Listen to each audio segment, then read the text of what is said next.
नाही, जो कोणी असेल त्याच्यावर कारवाई केली पाहिजे. एम असेल नाही तर अन्य कोणता पक्ष असेल, अशा पद्धतीनं ज्याच्यावर आरोप आहे त्याला अशा पद्धतीनं संरक्षण किंवा सहारा देणं, आसरा देणं हे बिलकुल चूक आहे.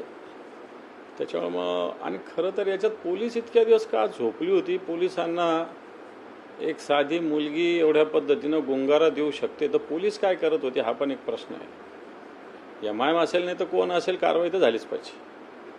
सर, अंजली दमानियांनी आज अनेक नेत्यांची नावं घेतलेली आहेत ज्यांचे फोटो किंवा कॉल रेकॉर्ड्स आहेत अशा खराब प्रकरणामध्ये. त्याच्यामध्ये एकनाथ शिंदे असतील, केसरकर असतील, आशिष शेलार असतील, अशा अनेक मोठी नावं घेतली. याची सर्वांची इन्क्वायरी झाली पाहिजे अशी त्यांची डिमांड आहे. खरं तर SIT जी केलेली आहे हिचं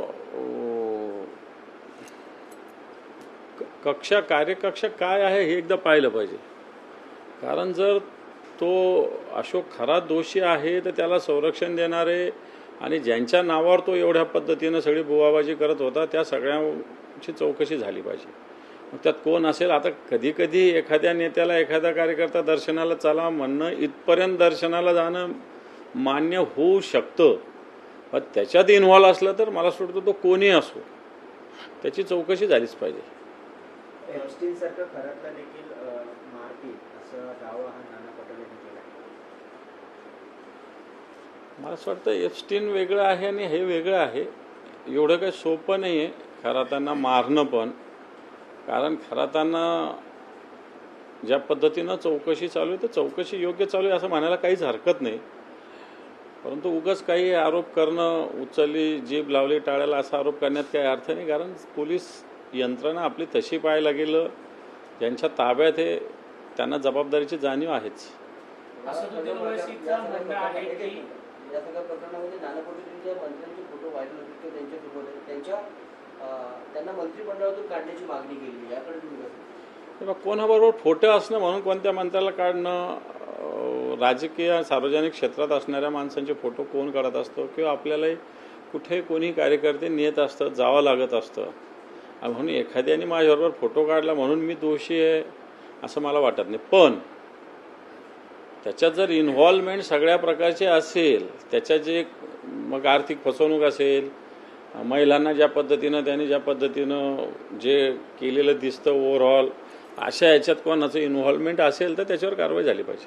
असदुद्दीन ओवैसी काल संभाजीनगरमध्ये होते आणि निदा खान प्रकरणामध्ये त्यांनी असं सांगितलं की निदा खान हे मुक्तता सोडेल असा माझा विश्वास आहे.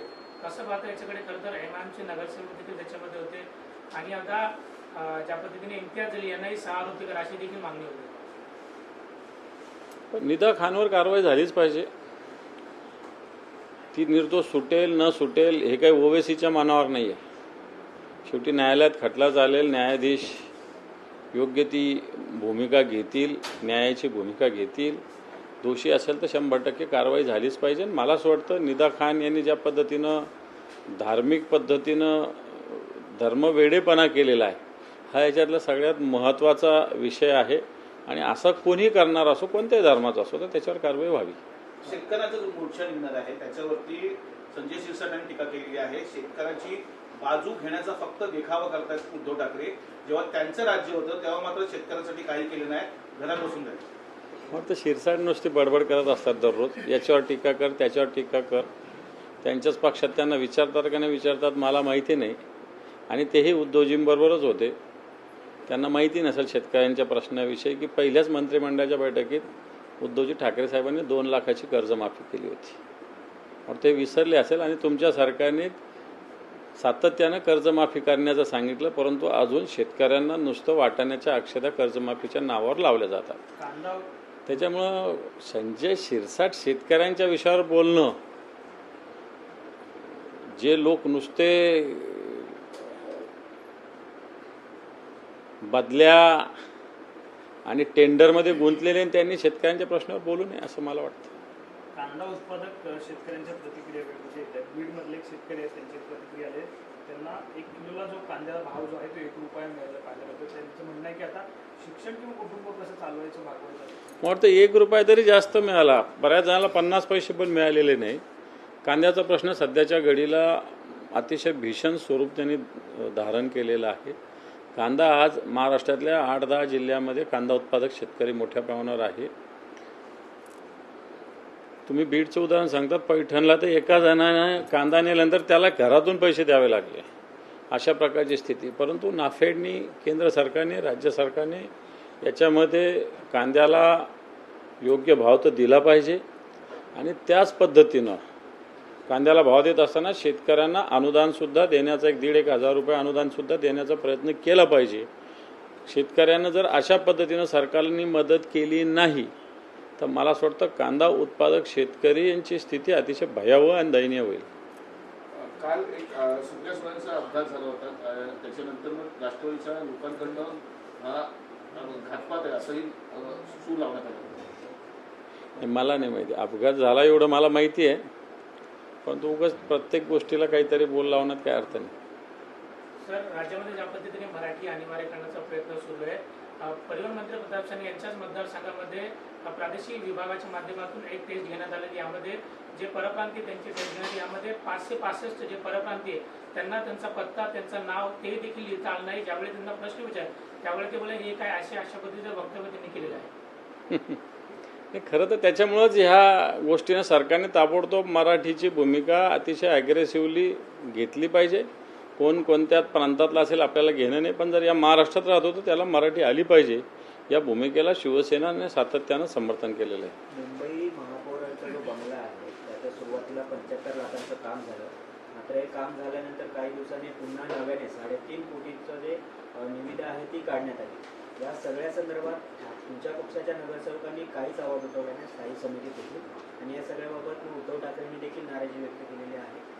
काय खरं तर 3.5 कोटीत एखादं चांगलं घर येऊ शकतं, आणि इथं बांगल्यावर दुरुस्तीवर जर 3.5 कोटी खर्च झाला तर जनतेच्या पैशाची उधळपट्टी भारतीय जनता पार्टीचे हे पदाधिकारी करतात असं म्हणता येईल.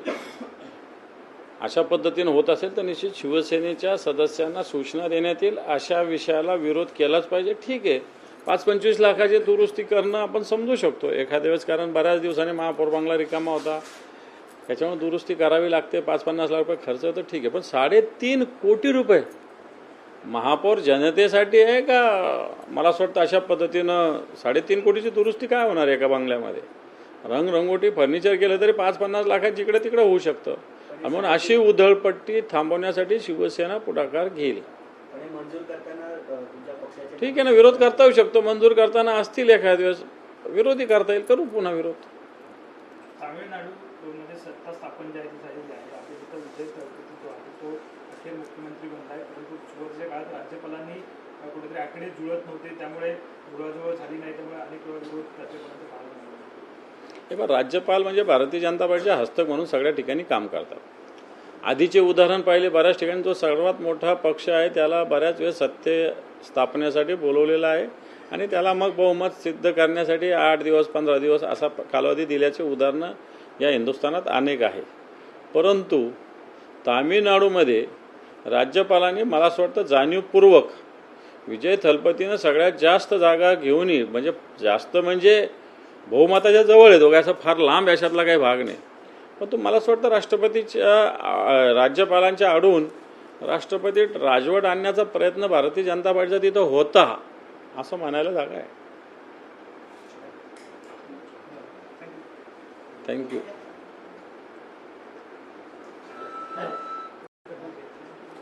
बाबा कुछ तो लो. सर, रुपाली चाकणकरांना SIT-कडे बोलण्यात आलेलं आहे, त्यांची विचारपूस देखील सुरू आहे. कसं बघता ज्या पद्धतीने खराब प्रकार राज्यभरामध्ये घडलेले आहे?